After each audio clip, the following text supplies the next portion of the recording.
Nabi Muhammad SAW menggunakan gamis seperti ini juga kah? Ya, seperti pedang, sebagian rambut Nabi SAW. Itu benar? Mereka ngambil barang-barang itu dari... Buat tahu itu asli atau tidak. Nabi kalau berjalan di tempat dia ada matahari atau ada bulan atau ada cahaya, tidak ada bayangan. Kenapa? Jadi Nabi Muhammad itu seperti apa sosoknya? Jelas? Cincin Rasulullah itu dari perak. Kita bisa ketemu Nabi nggak? Hai, assalamualaikum guys. Bersama dengan saya Ahmad Al-Misri di The Hakim Story nih. Kita berpikir tema apa lagi ya? Akhirnya menarik sekali nih bersama dengan para kiper. Di sini ada Bagus, ada asisten aku Awan, ada Ihsan ini yang khusus perairan. Kemudian di sana juga ada Dr. Roy. Sana juga ada Abang yang membawa saya Ahmad. Hati-hati ya Bang, bawa mobilnya ya. Kemudian juga ada Rizky. Ini Rizky yang bagian ular. Kemudian juga ada Haitham Hegazi. Betul. Ini dari Cleopatra Batavia. Dan bersama dengan saya Ahmad Al-Misri ini pemain Indonesia. Saya ini kan baju ini khas dengan Arab. Mau nanya dong, kalau Nabi Muhammad SAW menggunakan gamis seperti ini juga kah? Ya, gini. Kalau Nabi SAW paling suka dengan gamis dan gamis putih. Itu kesukaan beliau. Oh gini. Ya, tapi tidak harus gamis putih yang dipakai beliau SAW terus. Oke. Dan beliau senang dengan imamah. Imamah itu apa? Imamah itu sorban. Oh, kemarin ada yang sorban Nabi Muhammad katanya itu. Maaf ya, itu benar atau salah? Kalau untuk imamahnya mungkin ya itu hanya mungkin sesuatu yang menyerupai saja atau ya hampir mirip lah. Tapi kalau kepastiannya harus diteliti secara ilmiah. Kan di Museum Topkapi di Turki, itu kan ada sebagian peninggalan Nabi. Itu ada. Apa aja? Karena pada saat seperti pedang, sebagian rambut Nabi, celak mata Rasulullah SAW, dan sebagian hal-hal yang ada dari zaman Nabi SAW. Itu benar? Iya. Karena pada masa Khilafah Utsmaniyah, mereka ngambil barang-barang itu dari makam Rasulullah. Kan di makam Rasulullah itu ada barang-barang tersebut, kemudian mereka membawa ke Turki. Kan pada saat Khilafah Utsmaniyah. Jadi mereka simpan di museum namanya Topkapi di Turki. Tapi itu jangan sampai dikultuskan, sampai disembah di... Oh tidak. Jangan itu jadi musyrik. Ya, digunakan untuk sebagai tabarruk. Ini kan peninggalan Nabi dan lain, itu boleh. Untuk Imam Ahmad bin Hanbal punya satu helai rambut Nabi. Kalau beliau lagi sakit, dicelupkan dalam air, diminum, sembuh. Karena itu peninggalan Rasulullah. Karena itu punya Nabi gitu. Buat tahu itu asli atau tidak, ada penelitian ilmiahnya. Oke. Ya. Katanya kan Nabi Muhammad itu tidak ada bayangannya. Iya. Nabi kalau berjalan di tempat dia ada matahari atau ada bulan atau ada cahaya, tidak ada bayangan. Kenapa? Kata ulama, karena bayangan Nabi itu dijaga oleh Allah agar tidak diinjak orang kafir. Sebegitunya dilindungi oleh Allah. Biasakan kalau berjalan, ada anaknya, anak kecil, lihat bayangan kita, dia kejar lagi. Iya, injak-injak gitu, iya. Maka Allah menjaga bayangan Nabi sehingga tidak diinjak orang kafir. Jadi kalau misal ada rambut Rasul katanya, tidak ada bayangan. salah satu menandakan buktinya. Kalau bersih, itu kan ada penelitian ilmiahnya. Mereka secara ilmiah ya, itu mereka teliti. Apakah ini benar apa tidak. Dan sudah ada sertifikat sejak dahulu. Nah kemarin di Indonesia juga ada katanya rambut Nabi. Iya. Maka gini, kita berhusnuzan bahwa itu rambut Nabi. Kita harus tahu bahwa rambut Nabi itu beda dengan rambut kita. Jadi rambut kita baru dicukur, disapu, dibuang di sampah. Kalau rambut Nabi itu tidak pernah jatuh di tanah. Sahabat berebut mengambil bagian dari Rasulullah. Simpan rambut Nabi SAW. Untuk apa? Untuk tabarruk. Ini peninggalan Rasulullah. Gini, Kak Irfan, ada sesuatu peninggalan dari orang tua. Benar kan? Dari ayah atau bunda atau siapapun. Itu sesuatu itu berharga. Sorban. Ya. Itu yang sering dipakai ayah dulu. Misal itu bapakku almarhum. Ya, almarhum. Jadi pecinya kita simpan. Itu bukan apa? Sebagai bentuk kecintaan. Oke. Kerinduan. Oke. Kedekatan. Dan keberkahan. Ini karena ini beliau, ini Rasulullah gitu kan. Mudah-mudahan dengan memiliki barang ini, saya di akhirat tidak disiksa. Saya di akhirat bisa jumpa dengan beliau. Ya tapi tetap aja kita harus tetap sholat dan lain-lain. Jangan sampai merasa punya barang bagian dari Nabi terus ngerasa aman. Tidak. Nggak ada yang merasa aman kecuali orang yang bertakwa. Oke. Jadi Nabi Muhammad itu seperti apa sosoknya? Nabi Muhammad itu tidak terlalu tinggi dan tidak terlalu pendek. Saya pendek. Sedang. Enggak, antum ini sedang. Sedang. Ya, tidak terlalu tinggi dan tidak terlalu pendek. Nabi itu badannya bagus, postur tubuhnya bagus, menawan. Nabi SAW rambutnya tidak keriting dan tidak lurus. Tidak keriting seperti orang Afrika dan tidak lurus seperti orang Indonesia. Itu sedang. Nabi SAW rambutnya tergerai sampai di bawah telinga. Kadang-kadang sampai ke bahu. Nabi itu kalau botak selesai tahallul. 4 kali umrah, 1 kali haji.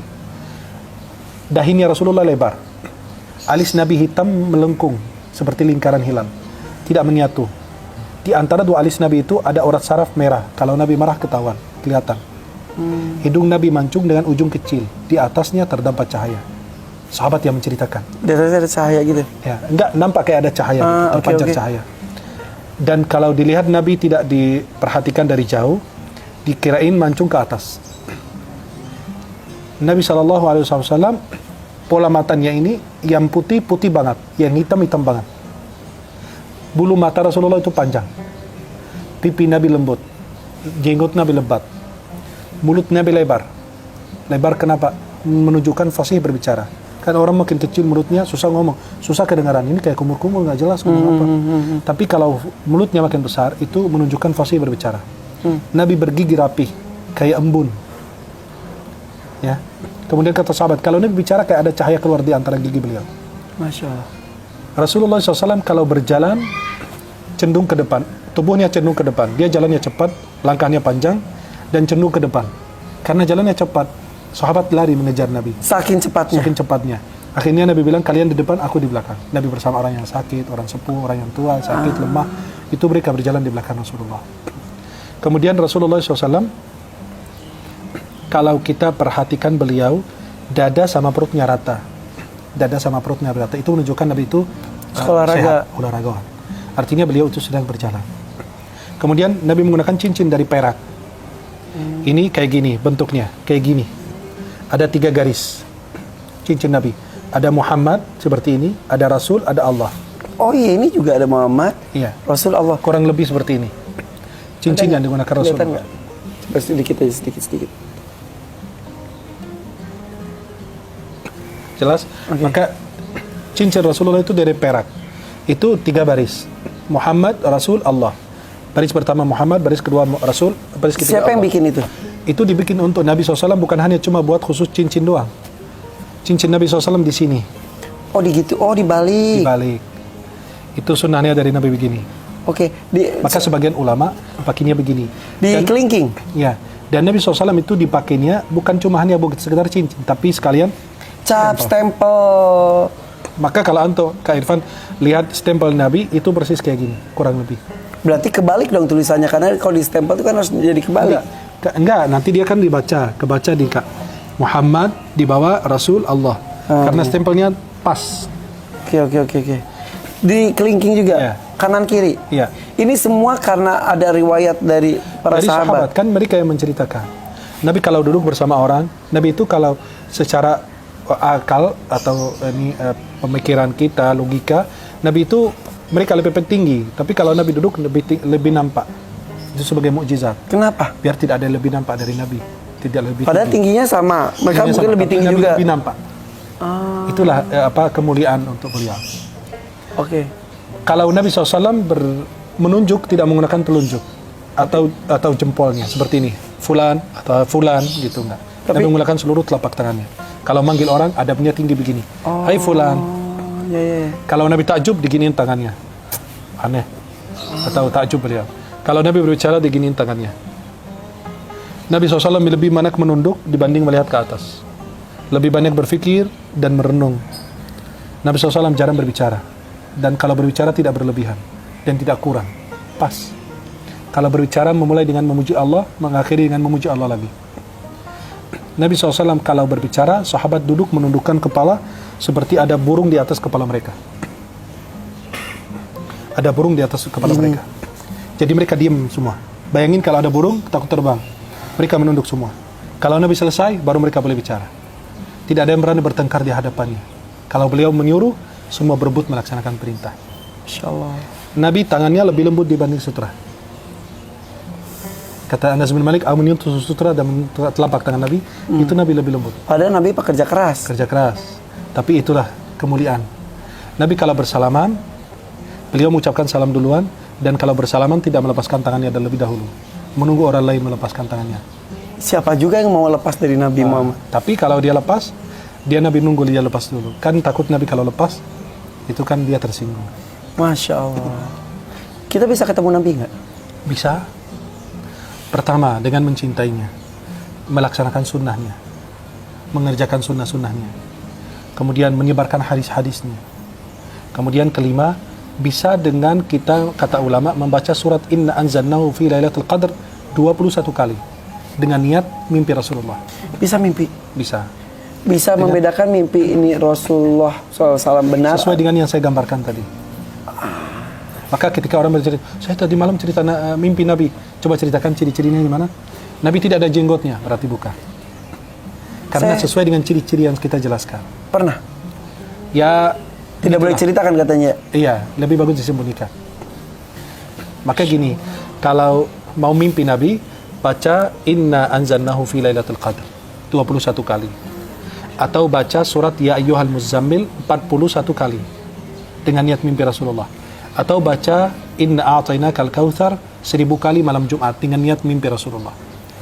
Kemudian membaca kalau kita bilang qasidah al-burdah, Maulaya salli wa sallim daiman abadan ala habibika khairil khalqi kullihim, itu ada bait yang ke-8 dibaca sebelum tidur berkali-kali. Na'am sara taifu man ahwa fa'arraqani wal hubbu ya'taridul ladzati bil alam. Itu bait yang ke-8.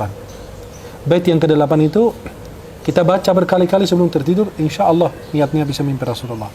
Saya akhiri dengan sebuah cerita ke Irfan. Seorang murid datang ke gurunya. Dia mengatakan, wahai guru, aku mau mimpi Nabi. Kata gurunya, nanti aku menjamu kamu malam hari di rumah. Dimasakin makanan. Makanan itu asin semua. Kata gurunya, silakan makan dan tidak boleh minum sampai pagi.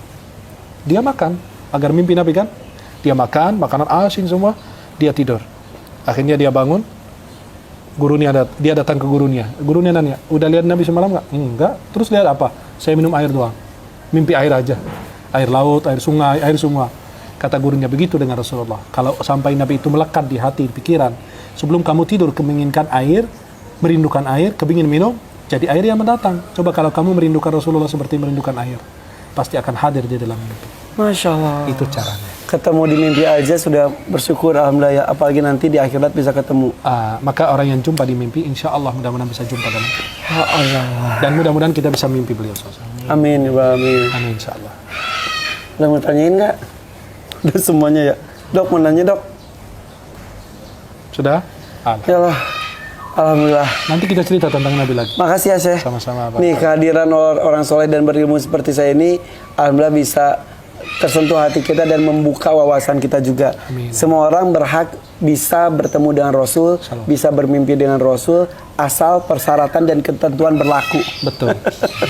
Dan kita harus bersyukur ketika kita sudah menjadi terpilih tersebut ya. Alhamdulillah. Amin. Alhamdulillah, amin. Guys, yuk perbaiki diri untuk bisa bertemu dengan Rasulullah SAW. Amin. Amin ya Rabbi. Makasih Syekh. Terima kasih Kak Irfan, teman-teman semuanya. Nanti ketemu lagi. Insya Allah, insya Allah. Ya, bikin kajian lagi. Insya Allah. Ya. Oke, guys, terima kasih ya. Ahmad_Al-Mistri, Al-Mistri Official YouTube-nya. Terima kasih. Terima kasih. Barakallah. Alhamdulillah. Thank you guys ya. Ayo tema apa lagi? Tulis di bawah ya. Subscribe juga ada Hakim Story. Makasih juga makanannya. Terima kasih. Yuk, yang lainnya kerja lagi. Assalamualaikum warahmatullahi wabarakatuh.